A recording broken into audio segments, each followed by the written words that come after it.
Hey guys, it's Vicky, and today I'm here to share with you another Flicks and Lit video. And this one's going to be interesting because I didn't really care for the book. In fact, I didn't even finish the book. And the movie wasn't much better, but I still want to talk about it. So today I will be talking about The Dinner by Herman Koch. And now looking back on it, I saw that a lot of you kind of, when I said I was going to read this book, were kind of like, oh, I'm really interested to see what you're going to say or what you're going to think about it. And I think I know why. I think it's because I think it's one of those polarizing books that you either really like or you don't. And I didn't. Like I said, I DNF'd the book, actually. I only read about half of it. And I quit reading it because every single character was absolutely horrible. And I like unlikable characters, as long as there's at least one person that I can sort of root for. And this book didn't have that. I especially found the main character, Paul, I think his name was. I especially found him to be just incredibly whiny. The part of the book that I did read, he is complaining about basically everything. And I just don't get down with those kinds of characters, those kinds of people. I don't like complainers. And then because the whole plot basically of the story is these two couples are meeting at this fancy restaurant to discuss something that their two sons did together, something bad. And so they're getting together to talk about it, to figure out what they're going to do, what their plan of action is. And this isn't really spoilery because you find out pretty quickly that the two men are brothers.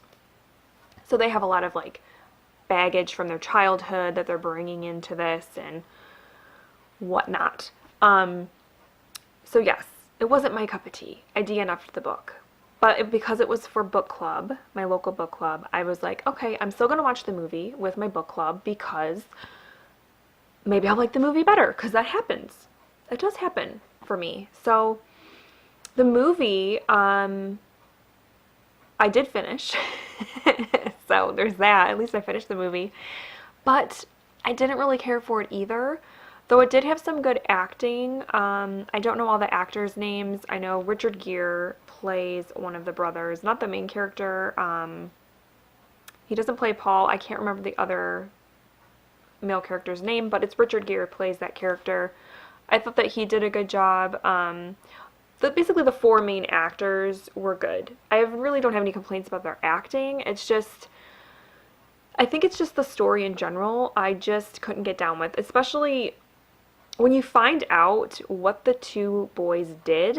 And I'm not going to say because I'm not going to get spoilery, but when you find out what they did, it's pretty bad.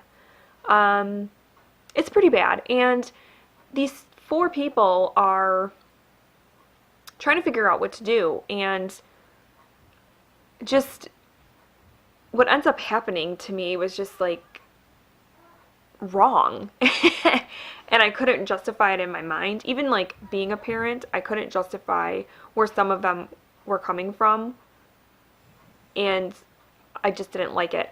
I know that because there were only of the I think there was like 6 of us at book club, and only 2 actually finished the book, which I guess says something about the book. But they did say that the movie pretty much, as far as the ending was concerned, pretty much stayed true. And the ending is one of those endings where you're like in the movie, the credits start rolling and you're like, what? That's it? What happened? I have questions. What? It's like one of those. And I was like, oh my gosh, when I saw that, I was like, I am so glad that I didn't read the book because I would have hated it. The ending was just, meh. No. Didn't like it. There was also in the movie, and it wasn't, as far as I know, it wasn't in the book. The ladies that did finish the book said that this was not in the book either. There's this very long section in the movie where they're talking about Gettysburg, like the Battle of Gettysburg, Civil War.